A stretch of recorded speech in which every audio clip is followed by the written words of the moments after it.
Nobody expected this. Not the kings, not the warriors, not the scholars who spent their entire lives studying ancient dragons. Nobody. Because when the last and most powerful ancient dragon in existence was dying, when its final breath was just hours away, it did something that broke every rule ever written about dragons. It chose a janitor, not a hero, not a chosen one, not someone with magic in their blood or a sword at their side. A janitor. A man who mopped floors, fixed broken pipes, and ate his lunch alone every single day. And here is the part that will shake you to your core. That dragon had lived for over 10,000 years. It had watched empires rise and fall. It had seen gods walk the earth. It had been offered the greatest treasures in the world by the most powerful beings alive. It rejected every single one of them. But when it saw this one quiet, invisible man, this nobody that the whole world had forgotten, it stopped. It lowered its massive head, and it whispered a name. His name. Today, we are going to tell you the full story. We are going to take you inside the moment that changed everything. We are going to show you why the most powerful creature to ever exist chose the one person nobody ever noticed. 3 things are going to shock you in this story. First, the dragon had been searching for this specific human for over 300 years. Second, the reason it chose him has nothing to do with power, magic, or destiny. Third, what happened after the dragon whispered his name will change the way you see yourself forever. Let me show you exactly how this happened.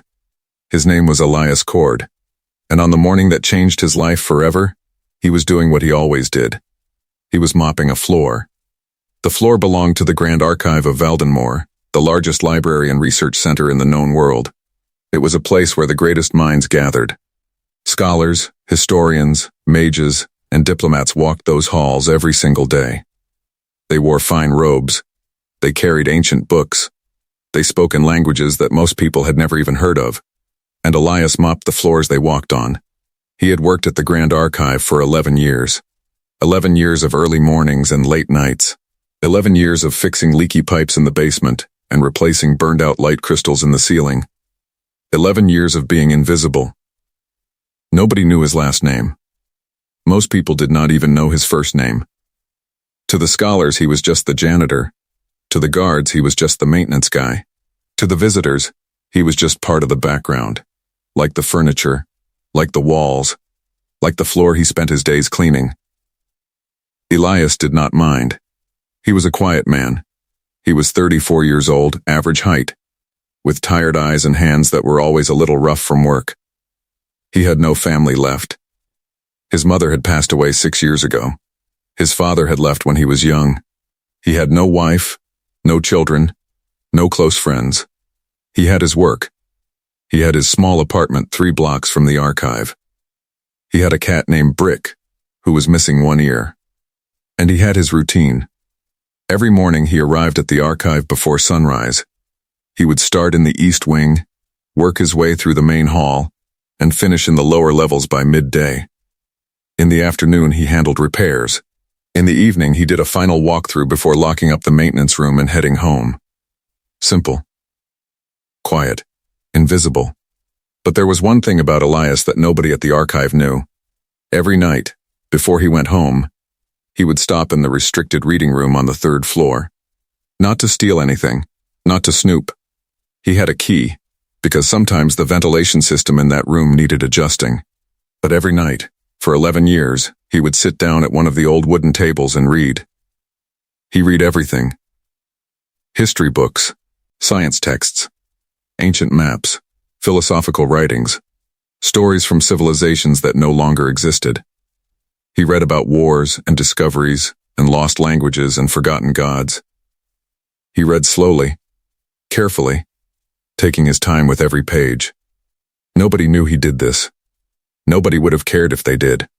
But Elias had quietly become one of the most well-read people in the entire building. He just never told anyone. On this particular morning, the archive was buzzing with unusual energy. Elias noticed it the moment he walked through the service entrance. The scholars were moving faster than usual. Their voices were lower, more urgent. Groups of people were huddled in corners, whispering. Guards were posted at doors that were usually left open. Something had happened. Elias picked up his mop and started his routine. He kept his head down and his ears open, not because he was nosy, but because after 11 years, he had learned that the best way to understand what was happening in a place was to be quiet and pay attention. Within 20 minutes, he had pieced it together. The dragon was dying. Not just any dragon. Arathos. Even Elias felt something shift in his chest when he heard that name. Arathos was not a legend. Arathos was not a myth. Arathos was real. And every serious scholar in the world knew it. The dragon had been documented across thousands of years of recorded history. Ancient cave paintings in the northern territories showed its silhouette. Texts from the old empire described its voice as sounding like thunder wrapped in music. Sailors from 3 different continents had reported seeing it flying over the open ocean, its wingspan so massive it blocked out the sun for a full minute. Arathos was estimated to be somewhere between 9,000 and 12,000 years old. Nobody knew for certain. The dragon had never allowed anyone close enough to study it properly. It had never spoken to a human. Not once. Not in all of recorded history. Until 3 days ago. According to the whispers Elias was hearing, Arathos had appeared at the edge of the Valdenmoor Plains. Just appeared, out of nowhere, in the middle of the night. It had landed in the open field outside the city walls, and had not moved since. It was lying on its side. Its breathing was slow and labored. Its scales, which ancient texts described as burning gold and deep black, had gone dull. The dragon was dying. And it had sent a message.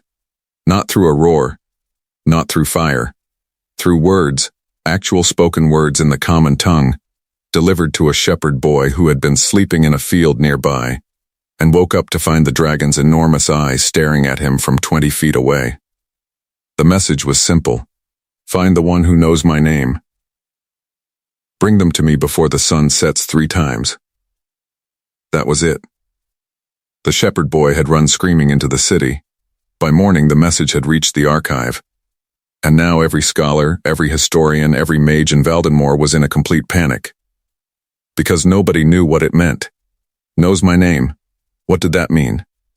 Everyone knew the dragon's name was Arathos. That name was in hundreds of books. It was taught in schools. Children knew it. So what was the dragon really asking for?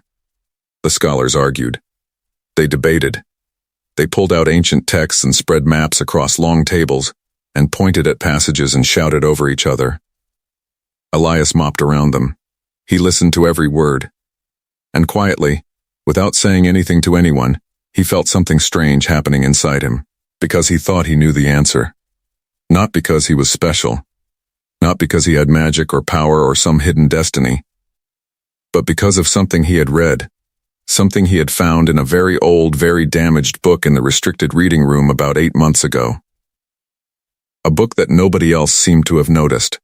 It had been tucked behind a row of larger volumes, its spine so faded that the title was almost invisible.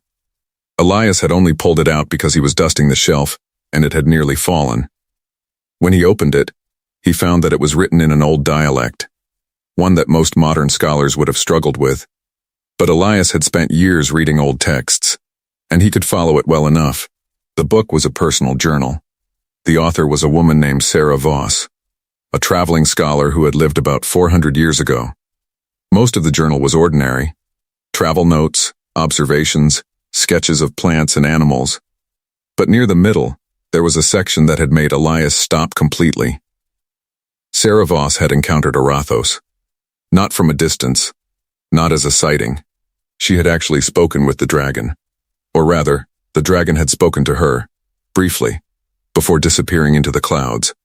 And in that brief exchange, the dragon had told her something. It had told her its real name. Not Arathos. That was the name humans had given it. The name that appeared in books and histories and legends. The dragon's real name, the name it had given itself, the name that carried its true identity, was something else entirely. Sarah Voss had written it down in her journal, in careful letters with a note beside it that said, "I do not know why it told me this, Perhaps it was lonely. Perhaps it was testing me. I will carry this name with me and tell no one, for it felt like a gift meant only for me. Elias had read that name. He had read it. And he had remembered it, the way he remembered everything he read. Quietly, carefully, without making a fuss about it. And now, standing in the middle of the Grand Archive with his mop in his hands, surrounded by the greatest scholars in the world, who were all desperately trying to figure out what the dying dragon wanted, Elias realized something that made his heart beat very fast. He was the only person alive who knew that name. He stood there for a long moment. He thought about saying something. He looked around at the scholars, at their fine robes and their important faces, and their loud, confident voices. He thought about walking up to one of them and saying, "Excuse me. I think I know what the dragon is asking for." He imagined how they would look at him. He imagined the pause, the slow turn, the look that said, "You are the janitor, why are you talking to us?" He picked up his mop and kept working, but the name stayed in his mind, quiet and warm, like an ember that refused to go out. And somewhere across the city, on the open plain outside the walls, a dragon that had lived for 10,000 years was running out of time. By the time Elias finished his morning rounds, the archive had turned into something close to chaos. Senior scholars had been called in from across the region. Messengers were being sent to distant cities. The head archivist, a tall, sharp-faced woman named Director Calloway, had locked herself in the upper conference room with a team of 12 specialists and had not come out in hours. Everyone had a theory. Some scholars believed the dragon was speaking metaphorically. Knows my name meant someone who truly understood the dragon's nature. A philosopher, perhaps, or a spiritual leader. They were already sending urgent letters to the most respected thinkers in the region. Others believed it was a riddle. Ancient dragons were known for speaking in layers of meaning. Perhaps my name referred to a concept, not a word. Perhaps it meant someone who understood what Arathos represented. Power, age, the passage of time. A small group of younger scholars believed it was literal. The dragon had a secret name, and someone out there knew it. They were tearing through the archive's oldest records, looking for any text that might contain an alternate name for the creature. They were getting closer, but they were also running out of time. The sun had already set once since the dragon's message. That meant 2 sunsets remained. Elias ate his lunch alone in the maintenance room, the way he always did. He had a sandwich and a thermos of tea. He sat on an old wooden stool and stared at the wall and thought. He was not a brave man. He had never thought of himself that way. He was not the kind of person who walked into rooms and made things happen. He was the kind of person who stayed in the background and kept things running quietly. But the name was still there in his mind. He thought about Sarah Voss. He thought about the way she had written about the dragon, not with fear, not with awe, but with something that sounded almost like tenderness. She had described Arathos as tired, ancient and tired, she had written, like something that had been carrying a great weight for a very long time. Elias understood that feeling. He finished his sandwich. He drank his tea. He sat quietly for another few minutes. Then he stood up, put on his jacket, and walked out of the maintenance room. He did not go back to his mop. He walked through the archive's main hall, past the clusters of arguing scholars, past the guards, past the front desk where the receptionist was too busy on the communication crystal to notice him. He walked out the front door and into the afternoon light. He had never left work early in 11 years. The city of Valdenmoor was busy and loud, the way it always was. Market stalls lined the main road. Carriages moved through the streets. People called out to each other from windows and doorways. Nobody looked at Elias as he walked. Nobody noticed him moving through the crowd, heading toward the city's western gate. He was invisible, the way he always was. The western gate led out to the open plains. Normally, the plains were quiet, farmland and grassland stretching out toward the distant mountains. But today, there were people gathered at the gate, dozens of them, maybe more, standing at a distance and staring out at the field. Elias joined the edge of the crowd and looked. He saw Arathos for the first time. Nothing he had read had prepared him for this. The dragon was enormous. That word, enormous, did not come close to capturing it. It was like looking at a mountain that had decided to lie down. Its body stretched across the field for what looked like the length of 3 city blocks. Its scales, even dulled by age and illness, still caught the afternoon light and threw it back in fragments of dark gold and deep gray. Its wings were folded against its sides, massive and still. Its tail curved behind it, disappearing into the tall grass at the edge of the field. Its head was resting on the ground, and its eye, one enormous eye, the color of deep ocean water with a pupil like a vertical crack of darkness, was open. It was looking at the crowd. No, that was not right. Elias looked more carefully. It was not looking at the crowd. It was looking past the crowd. Scanning, searching. Like it was looking for something specific. Like it was looking for someone. Elias felt the hairs on the back of his neck stand up. He stood at the edge of the crowd for a long time. People around him were talking, pointing, taking notes. A group of scholars had set up a table nearby and were conducting what looked like some kind of formal assessment. Guards kept the crowd from moving too close. Nobody moved forward. Nobody dared. Elias looked at the dragon's eye. He looked at the way it moved, slow, deliberate, scanning face after face in the crowd and finding nothing. He thought about the name. He thought about Siravos writing, "I will carry this name with me and tell no one," for it felt like a gift meant only for me. And then he thought, what if it was not meant only for her? What if she was supposed to pass it on? What if the whole point was that the name would travel, quietly, invisibly, through the hands of ordinary people, until it reached the right moment? He did not make a dramatic decision. There was no moment of sudden courage or heroic resolve. He just started walking forward. The crowd parted around him without really noticing him.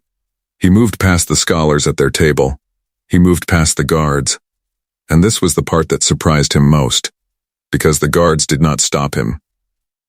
They looked at him, and then they looked away the way people always looked away from Elias. He was just the maintenance man. He was just part of the background. He kept walking. The grass was long and dry under his feet. The wind moved across the plain in slow, warm waves. The dragon was getting larger with every step, impossibly, overwhelmingly larger, and Elias kept his eyes on that one enormous eye and kept walking. He stopped about 15 feet away.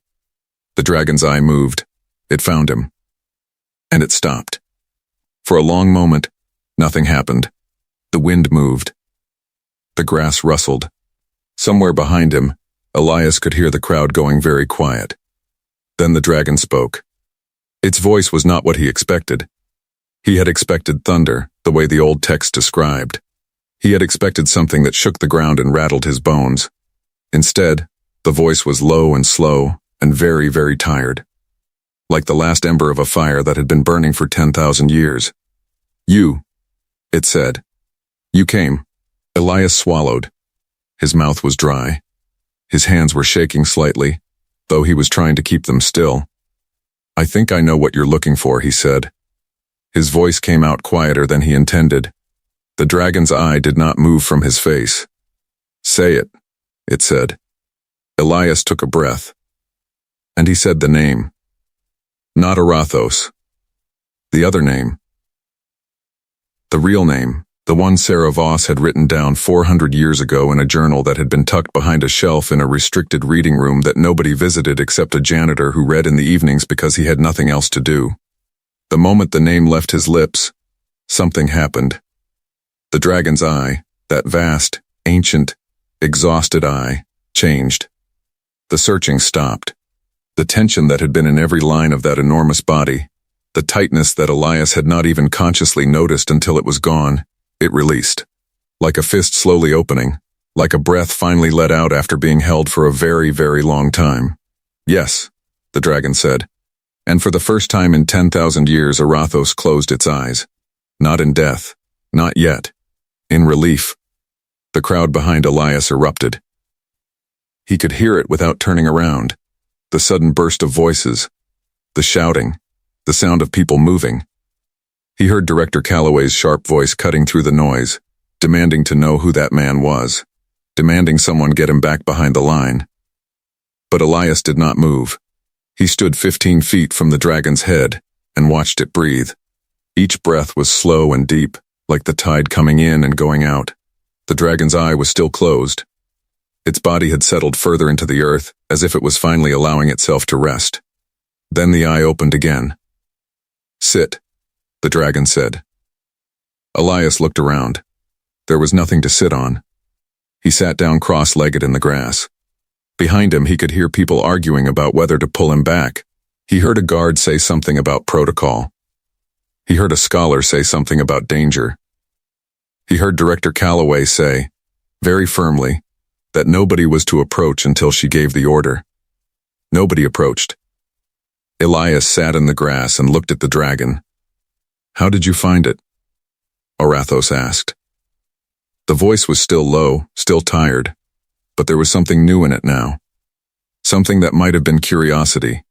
Elias explained about the journal, about Sarah Voss, about the restricted reading room and the 11 years of evening reading, and the book that had nearly fallen off the shelf. The dragon was quiet for a moment. "Sarah," it said finally. The name came out like something remembered from a long time ago. "She was kind. She listened. She wrote that you seemed tired," Elias said. "I was," the dragon said. "I am." Another long pause. The wind moved across the plain. The afternoon light was starting to shift toward gold. "Why did you tell her your name?" Elias asked. He was not sure why he asked it. It just came out. The dragon's eye moved slowly, like a tide. "Because she asked," it said. "Not for power, not for knowledge. She asked because she wanted to know me, not what I was, who I was." Elias thought about that. "Nobody asks that," the dragon continued. "In 10,000 years, kings come to me for power, warriors come to me for glory, scholars come to me for knowledge. They want what I can give them. Nobody ever just wanted to know me." "Sarah did," Elias said. "Yes, and she kept the name safe. She did not use it. She did not sell it. She wrote it down and hid it, and trusted that it would find its way." "To me," Elias said. He still was not entirely sure why it had found its way to him specifically. He was just a janitor who read books in the evenings. "To someone who would not use it," the dragon said. "Someone who would just say it. Because I asked." Elias sat with that for a moment. "Is that all you needed?" he asked. "Just to hear your name?" The dragon made a sound that Elias could not quite identify. It was low and resonant, and it moved through the ground beneath him. It might have been a laugh. "Do you know what it is like," Arathos said slowly, "to live for 10,000 years and have no one know who you are? Not what you are. Who?" Elias was quiet. "Everyone knows Arathos," the dragon continued. "The great dragon. The ancient one. The terror of the skies. The legend. They know the name they gave me. They know the stories they built around me. But they do not know me. And your real name," Elias said carefully, "is who you actually are." "It is the name I gave myself," the dragon said. "When I was young. Before the legends. Before the fear. When I was just alive. Curious. Alone, but not lonely yet." Elias looked at the dragon's face, at the ancient scales, and the deep lines, and the eye that had seen 10,000 years of the world turning. "I'm sorry," he said. "That sounds very lonely." The dragon was quiet for a long time. "Yes," it said finally. It was. Behind Elias, the crowd had gone almost completely silent. He did not know if they could hear the conversation. He did not think about it. He was just sitting in the grass, talking to a dying dragon, the way he might sit in the restricted reading room and read, quietly, carefully, without making a fuss. "Why now?" he asked. "Why did you come here now, at the end?" "Because I did not want to die without someone knowing," Arathos said. "Not the legend. Me. I did not want to disappear completely." Elias nodded slowly. He understood that too. "I know your name," he said. "I'll remember it." The dragon's eye looked at him for a long moment. "I know you will," it said. "That is why I chose you." Word spread fast. By the time the sun began to set that evening, the story of the janitor who had walked up to the dying dragon was moving through Valdenmoor like fire through dry grass. By morning it had reached the neighboring cities. By the end of the second day, messengers were carrying it to the far corners of the known world. Elias Cord, the maintenance worker from the Grand Archive. The man nobody had ever noticed. He had done what kings could not do. He had done what the greatest scholars in the world had failed to do. He had walked across an open field with no weapon, no magic, no title, and no plan. And he had given a 10,000-year-old dragon exactly what it needed. Director Calloway had tried to debrief him that first evening. She had sat him down in a formal meeting room with 3 senior scholars and a communication crystal recording everything. And she had asked him, very precisely, what the dragon had said. Elias had told her most of it. He did not tell her the name. He was not sure why, exactly. It was not a strategic decision. It was not about power or leverage. It just felt wrong to say it in that room, under those lights, with people writing things down and recording everything. The name was not his to broadcast. It had been given to Sarah Voss in a quiet moment on an open road, and it had traveled quietly through the years to reach him, and it felt like it should stay quiet. Director Calloway had pressed him. She was not a cruel woman, but she was a thorough one, and she did not like gaps in information. The dragon said something to you, she said. Something that caused a visible physical response. What was it? It said yes, Elias told her. And then it closed its eyes. Before that, you said something to it. What did you say? Elias looked at her calmly. I said something it needed to hear. She stared at him for a long moment. That is not a sufficient answer. I know, he said. I'm sorry. She dismissed him eventually, with a look that suggested this conversation was not over. But she did not stop him from going back to the plane the next morning, because Arathos had asked for him. The dragon had spoken again after Elias left, just once, to the scholars who had cautiously approached after sunset. It had said, in its slow and tired voice, bring the quiet one back tomorrow. So they brought him back. Elias arrived at the plane just after sunrise. The crowd was larger now, word had spread, and people had come from across the city and beyond to see the dying dragon. There were vendors selling food at the edge of the field. There were scholars with equipment set up in rows. There were officials from the city government standing in a cluster, looking important and uncertain. Elias walked through all of it, invisible as always, and sat down in the grass 15 feet from the dragon's head. You came back, Arathos said. You asked me to, Elias said. The dragon made that low resonant sound again. Definitely a laugh, Elias had decided. They talked for most of the morning. The dragon talked about things it had seen. Not the grand historical events, not the wars and the empires and the catastrophes that filled the history books. It talked about smaller things. A forest it had loved in the Northern Territories, 3,000 years ago, before it was cut down. A particular kind of storm that used to form over the Eastern Ocean, with lightning that turned the water green, that it had not seen in 500 years. A human child, about 2,000 years back, who had been separated from her family in a mountain pass and had spent 3 days lost in the snow, and Arathos had watched over her from the clouds until her family found her, never letting her see it, never making itself known. Why didn't you help her directly? Elias asked. Because she did not need a dragon, Arathos said. She needed her family. I just made sure nothing else found her first. Elias thought about that. You've done that kind of thing a lot, haven't you? He said. It was not really a question. The dragon was quiet for a moment. The stories about me, it said slowly, are about fire and destruction, about the cities I burned, about the armies I scattered, about the terror. I've read those stories, Elias said. There are other stories, the dragon said. Smaller ones. Ships that made it through storms they should not have survived. Plagues that stopped at the borders of certain villages. Children who got lost and were found. Those stories do not mention me. Nobody knew I was there. Elias sat very still.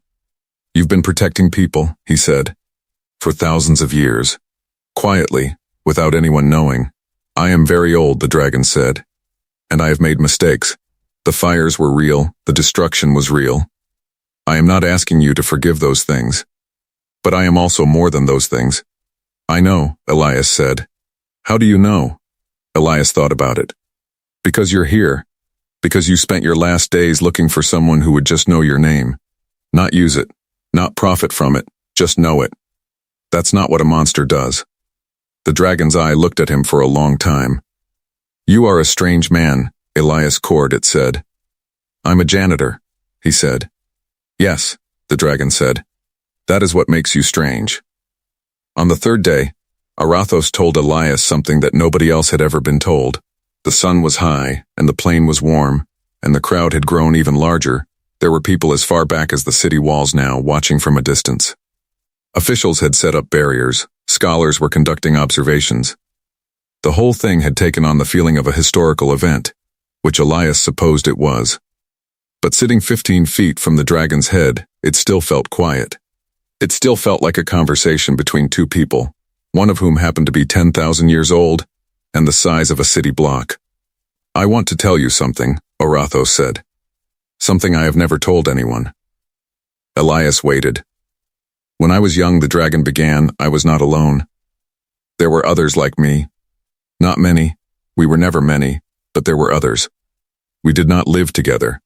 Dragons do not do that. But we knew each other. We could feel each other, the way you might feel the presence of someone in a dark room. Elias listened carefully. One by one, over the centuries, I felt them go. Some died in battles. Some simply grew too old and faded. Some, I do not know what happened to some of them. They were just there, and then they were not. You watched all of them go, Elias said quietly. Yes. Until I was the last. The wind moved across the plain. Somewhere in the crowd behind them, someone coughed. That was 4,000 years ago, the dragon said. 4,000 years of being the last. Elias did not say anything. There was nothing to say to that. He just sat with it. I want you to understand something, Arathos continued. I am not telling you this because I want pity. I am telling you this because I want someone to know the full truth of what I was. Not the legend, the reality. I understand, Elias said. The reality is that I was lonely for 4,000 years. And in that time, I watched humans, your kind, and I saw something that I did not expect to see. What did you see? I saw that you are very small, the dragon said. And very brief. Your lives are so short. You are born and you struggle and you love and you lose and you die. And the whole thing happens so fast that, from where I was, it looked almost like nothing. Like sparks from a fire. Elias nodded slowly. But sparks are not nothing, the dragon said. I watched those sparks, and I saw something in them that I had lost. Something that living for 10,000 years takes away from you. What? Elias asked. Urgency, the dragon said. The understanding that time is precious. That every moment matters. That the people around you matter. You humans, you know, somewhere deep inside you. That you do not have forever. And that knowledge makes you love harder, and fight harder, and care more deeply than any creature I have ever seen. Elias was quiet for a moment. We don't always act like it, he said. No, the dragon agreed. But the capacity is there. I have seen it. In the child in the mountain pass.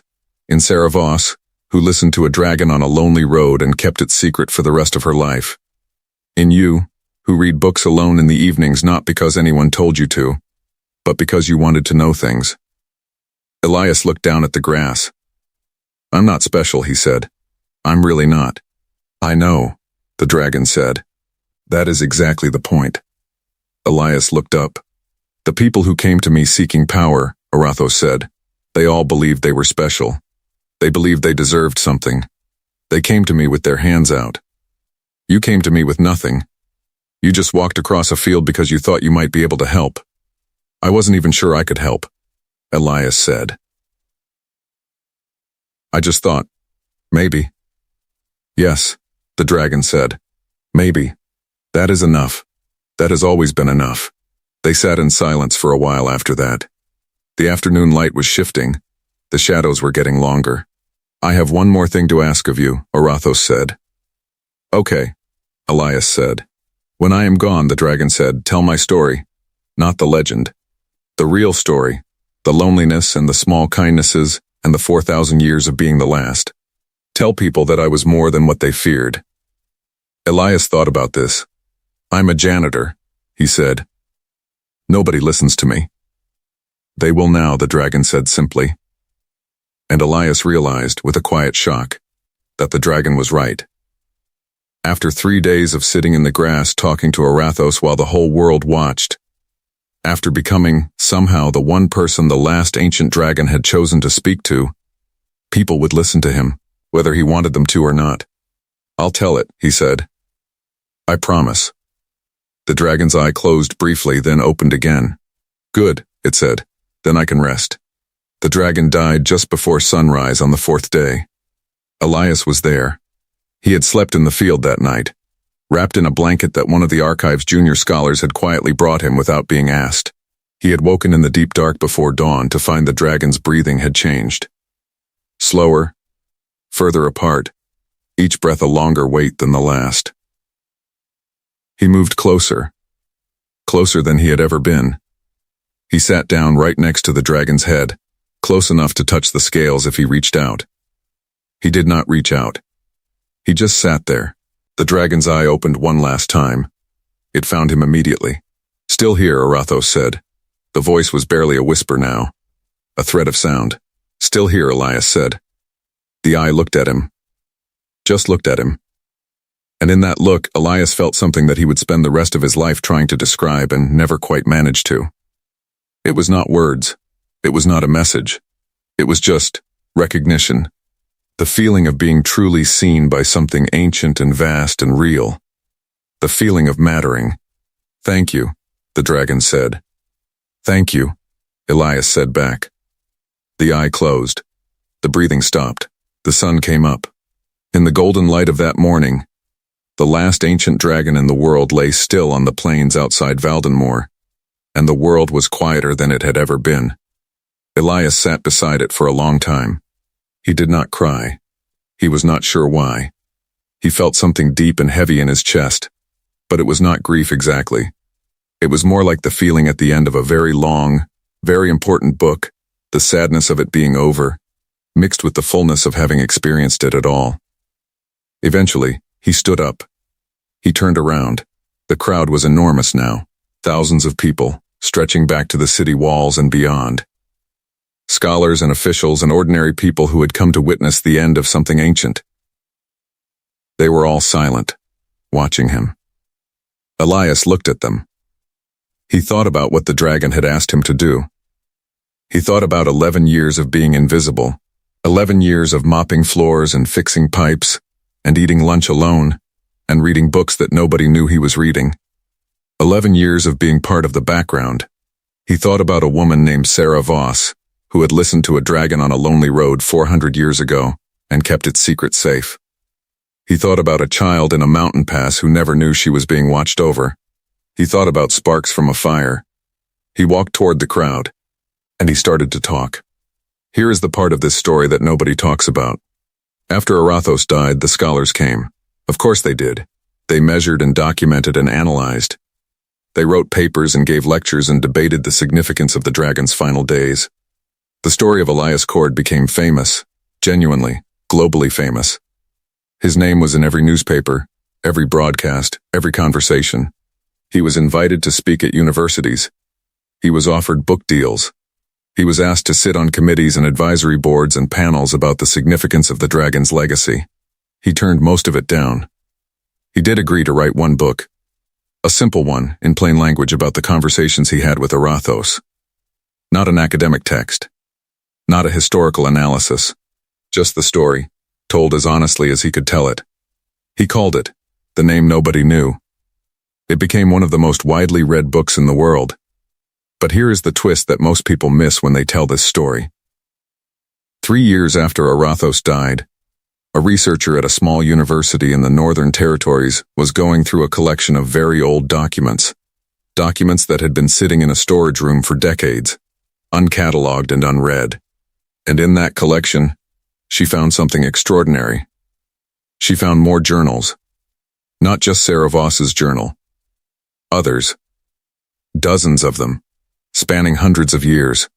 Different authors, different languages, different parts of the world. And in each one, there was a section about an encounter with a dragon. And in each one, the dragon had shared its name. Not always the same name, not always in the same way. Sometimes it was a word. Sometimes it was a sound. Sometimes it was described as a feeling rather than a language. But the pattern was clear. Orathos had been doing this for centuries. Quietly, carefully, choosing ordinary people, travelers, farmers, sailors, servants, and sharing pieces of itself with them. Not the powerful, not the famous. The invisible ones.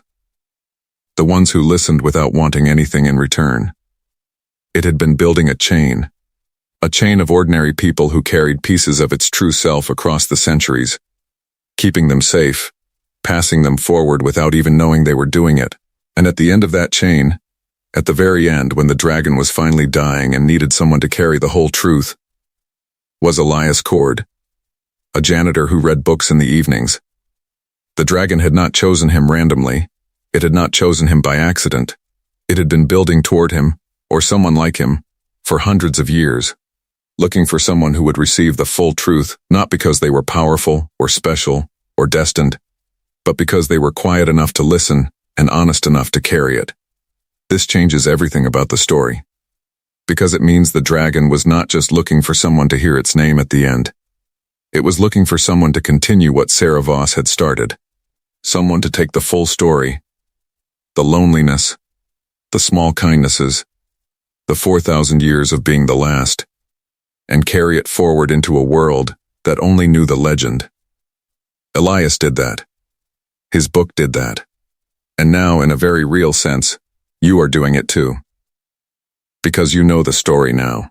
You know that the most powerful creature in the world spent its final days not seeking glory or revenge or legacy, but simply wanting to be known. Truly known. By someone who would not use that knowledge, but would simply hold it carefully and pass it on. That is the real message of this story. Not that ordinary people can do extraordinary things, though they can. Not that the invisible ones are secretly the most important, though sometimes they are. The real message is simpler than that. It is that being known, truly known, not for what you can do or what you represent, but for who you actually are, is the deepest need of every living thing. Even a dragon that has lived for 10,000 years. Even a janitor who eats lunch alone. Even you. If this opened your eyes to something you needed to hear today, you are not alone in that. This story has reached people in ways that nobody expected, because it is not really a fantasy story. It is a story about what it means to be seen. Let's bring it all together. Orathos lived for 10,000 years and was known by everyone, but understood by no one. It spent its final days not seeking power or revenge, but searching for one person who would simply know its real name. It found that person in the most unlikely place imaginable, a quiet janitor who read books alone in the evenings and asked for nothing in return. Elias Cord did not save the world. He did not defeat a villain or complete a quest. He just showed up, listened, and kept a promise. And in doing so, he carried forward something that a dying ancient creature had been trying to pass on for centuries. The chain of ordinary people who carried pieces of the dragon's truth, from Sarah Voss 400 years ago to Elias Cord today, shows us something powerful. The most important things in the world are often carried by the people nobody notices. The quiet ones, the invisible ones, the ones who listen. And the final truth of this story, the one that hits hardest, is this. The dragon did not choose Elias because he was special. It chose him because he was present. Because he paid attention. Because when the whole world was looking for a hero, he just walked across a field and sat down in the grass. That is available to all of us. If this story moved you, hit that like button right now. It genuinely helps this channel reach more people who need to hear stories like this. And if you are new here, subscribe and turn on notifications, because we tell Hafey stories that go deeper than the surface every single week. Here is what we want to know from you. In your own life, who is the person that nobody notices? The quiet one? The invisible one? Who is actually carrying something important? Tell us in the comments. We read every single one. And if you want to go deeper, if this kind of story is what you come here for, watch the next video on this channel. It is another hi-fi story about an ordinary human who ends up in an impossible situation and changes everything not through power, but through something much harder to define. The link is on your screen right now. We will see you there.